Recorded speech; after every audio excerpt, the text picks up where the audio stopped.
the multimedia programs that your brain operates on, and if you're going to communicate them or share them with other people, or if you're going to even make sense of them, you got to be able to use electrons.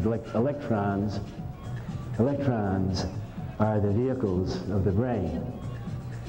Now, that reminds me of, I'm going to do McLuhan now, okay? No, I won't. I'll do Socrates now, okay? All right. We're going to get it organized right now, okay?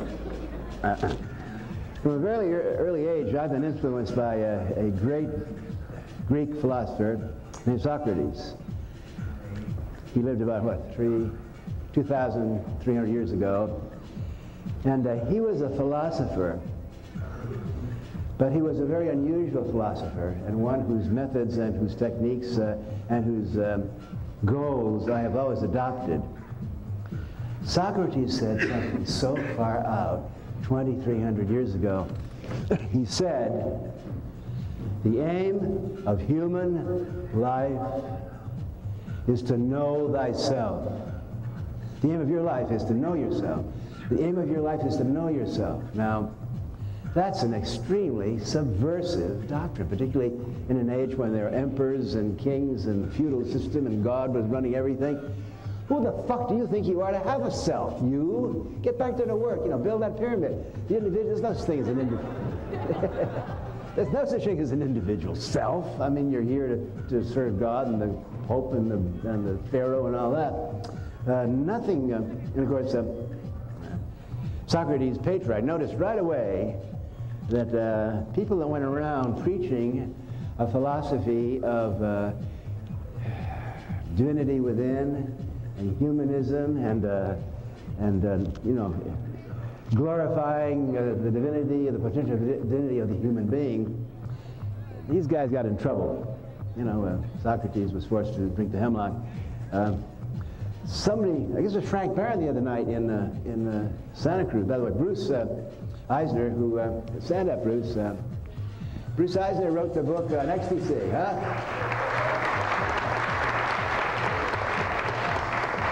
Everything your mother didn't tell you about ecstasy, Bruce did. Yes, you coaching me here? Yeah. We're going to slapper you with self-love. Yes, we're just going to just pour admiration all over you, Bruce. Bruce started the Island organization. Remember that down in Palo Alto about 2 years ago? This is incredible. Stanford University. What? Bridge conference. The bridge conference. I know. Yeah. I'm going to get there. Okay. You're shapeless. Let me praise you. All right. I can't believe I'm praising him to the hot guy and he's criticizing the way I'm doing it. You're insatiable. Sit down. You can have a round of applause later, okay.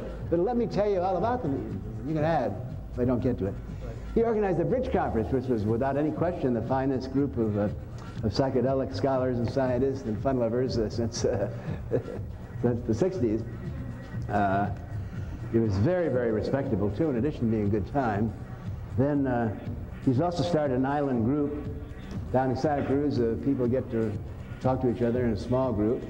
And he also has got a newsletter called the Island Newsletter. He's also the organizer and the producer of what I think is the best software distribution organization. It's called Mindware. This guy he's everywhere. He was LSD, he brought Albert Hoffman, the inventor of, like that. He likes me telling about that. From Switzerland for the first time, really, that he made any public appearance in the United States. Bruce has got this incredible track record of psychedelic and cybernetic and ecstasy. And stand up now and take some applause. Give him some loving applause here. More. We love you, Bruce.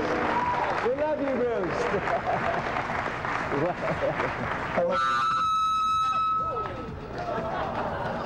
Wow. Oh, God.